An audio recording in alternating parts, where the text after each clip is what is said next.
আসসালামু আলাইকুম। এখন আমি ফেরি পারাপার হব। তো এর আগেও অনেকবার ফেরি পারাপার হইছি। ভাবলাম যে আপনাদের সাথে একটু শেয়ার করি।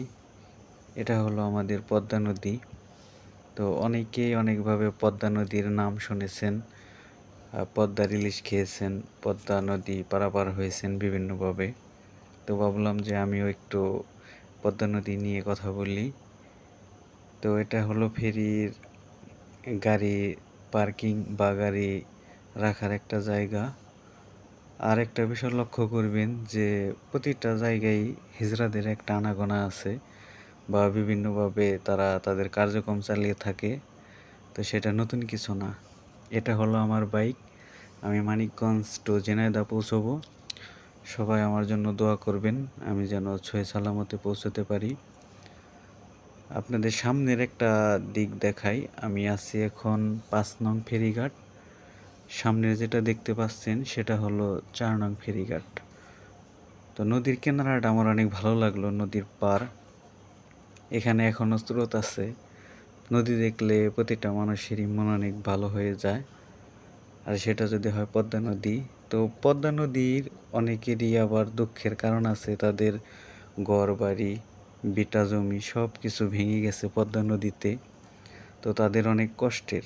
আর আমরা যারা বেড়াতে আসি তাদের কাছে আনন্দের, যে আমাদের অনেক ভালো লাগছে বা অনেক কিছু বলে থাকি বা দেখতে আসি।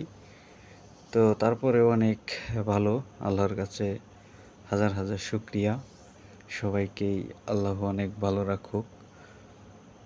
এই দিক থেকে দেখতে পাচ্ছেন যে গাড়ি সারিবদ্ধভাবে রাখা হচ্ছে বা পার্কিং করা হচ্ছে। এটা পার্কিং করারও অনেকগুলো কারণ আছে। এর আগেও আপনারা দেখেছেন যে অনেকভাবে দুর্ঘটনা ঘটেছে বা অতিরিক্ত যানবাহন নেওয়ার কারণে। এটা পদ্মা নদীর সাইটের দিক। এখান থেকে ওই পার দেখা আসলে অনেক কষ্টসাধ্য হয়ে পড়ে। শুধু পানি আর পানি থাকে। তো এখন তো বর্ষাকাল না, তারপরেও পানি বা স্রোত আছে। তো এটা সব সময় থাকে। এই যে দেখেন যে মোটা রশি দিয়ে বাঁধার কাজ চলতেছে। অনেকজনে অনেক জায়গায় বিভিন্নভাবে ছবি তোলা নিয়ে ব্যস্ত। তারপরে এই যে গাড়ি কিভাবে উঠে, তো আস্তে আস্তে সুন্দরভাবে সারিবদ্ধভাবে দাঁড়িয়ে তাদের লোকজন আছে ফেরির।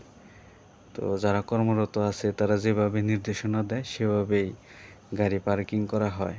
তো ইতিমধ্যে অনেক দুর্ঘটনা ঘটেছে। যাতে এটা না ঘটে সেই কারণে পার্কিং বা সাইড করার একটা সুন্দর সুব্যবস্থা করেছেন।